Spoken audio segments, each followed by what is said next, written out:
Hi boys and girls, welcome back to Mr. Brakefield Reads. It is a very, very warm Wednesday and I hope you've had plenty of fun in the sun but also have been very safe out there as well. So important to drink more. I've got a drink of water beside me at the moment because I'm having to remind myself to drink plenty, and I'm very pleased to be inside at the moment in the cool. Okay. Anyway, so we're going to get on with reading a brand new book. I'm going to introduce you to it today. And we're going to, hopefully, it'll keep us going, I think, till the end of term. So that's in about 4 weeks, 3.5 weeks' time now. But we'll definitely keep it going. So even if it takes us into the holidays a little bit, it's fine. We'll keep going with it. Okay, so the book is called Trouble Next Door. Trouble Next Door by Chris Higgins. And it says, Bella's got a new best frenemy. A frenemy? I don't really know what a frenemy is, but I'm guessing it's a cross between a friend and an enemy. Anyway, let's see what it's all about. Okay. So this is the first page, and presumably our character Bella is on there somewhere. We'll find out more in a moment, but the first chapter is called Moving House. Bella thought the new house looked strange. She stood in the overgrown garden with scratchy grass up to her knees and stared at it with Sid. Something was wrong. It's not a new house, it's an old house, she said. Slowly, the door opened with a loud creaking noise. There are a lot of pictures in this one, so I'll try and show you them as best I can. Inside the cottage. Inside it was dark and dusty. I don't like it, said Bella. It smells funny. It just needs a good airing, said Mum. It's been shut up for a long time. Bella looked around. It wasn't a proper house at all, just one big room, with a low ceiling and black wooden beams running across it. There was a wooden door at the back leading to the kitchen, a huge fireplace, and a staircase in the far corner. Sid stuck his head up inside the fireplace. Look at this, Bella! It's enormous! Enormous! Enormous! Enormous! Echoed the fireplace as soot dropped down at their feet. Careful, said Dad. It probably hasn't been swept for years. Bella peered up the chimney. It smelt of burning and was so dark you couldn't see the top. In the olden days, they'd have sent kids like you up there to clean it, remarked Dad.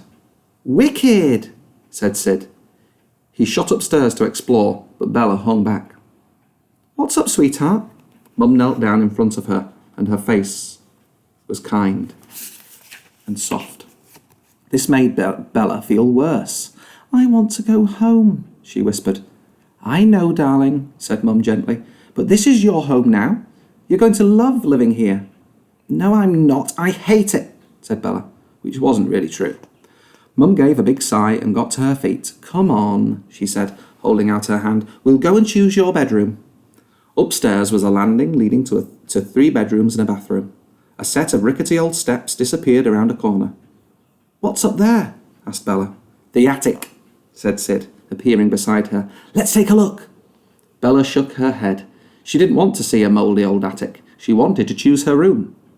The first bedroom was too big and bare. The second was too small and cramped. Bella sighed.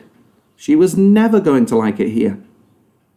Let's take a look at the third bedroom, said Mum. With a long face, Bella pushed the door open. Bright yellow sunshine streamed across the polished floorboards. The window dropped almost down to the floor, and it had a cushioned seat. Through it, she could see the field opposite, the lane, and into next door's front garden.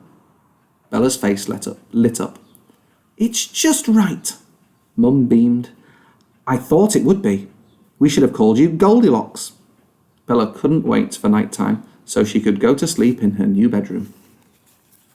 There's Bella and her mum in her new bedroom. There they are. Bedtime. Bella lay in bed, clutching the duvet up to her neck. Now it was bedtime. It wasn't sunny in her new bedroom anymore. It was really dark. She'd never known it to be this dark before. Dad explained it was because there were no street lights. You'll be able to see the stars, he said, tucking her in. When he went downstairs, she got out of bed and looked through the funny little low-down window. Dad was wrong. There were no stars tonight. There was no moon either. They were hiding behind a blanket of cloud, which meant it was pitch black, inside and out. "Bella," called Dad. "What are you doing out of bed?" "I'm not," she fibbed, scurrying back before he caught her. "Night-night," said Dad firmly, tucking her in for the second time. As soon as he'd gone, Bella got back out again, switched on the light, and peered under the bed. Then she looked in the wardrobe. Then she poked her head out of her bedroom door and stared at the rickety old steps in the gloomy corner of the landing, the steps that led up to the attic. Ooh.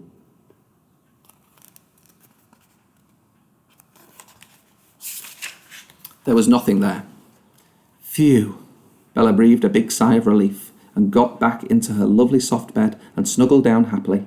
Soon she could feel herself drifting off to sleep.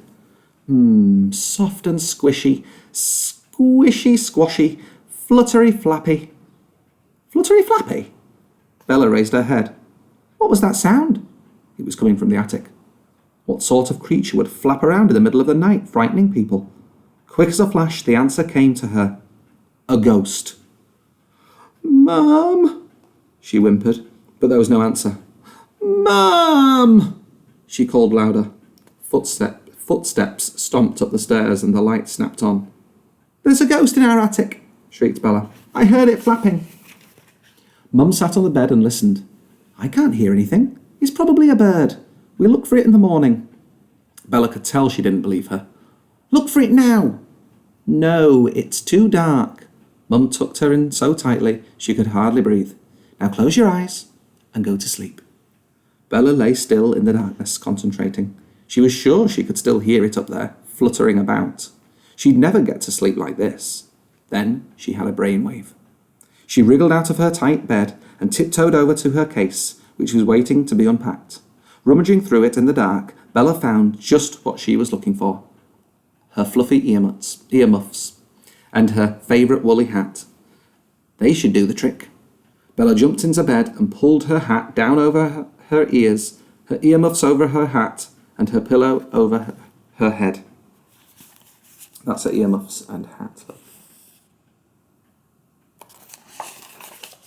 Then she listened as hard as she could. Nothing. At last, Bella fell fast asleep. And that is the end for now, but I'll be back on Sunday when I will share the next part of the story. So from now on, I'm going to be reading a story on Wednesdays and Sundays. And on Fridays, for now, there won't be a video. But as I say, Wednesdays and Sundays are our new days. So I'll see you Sunday.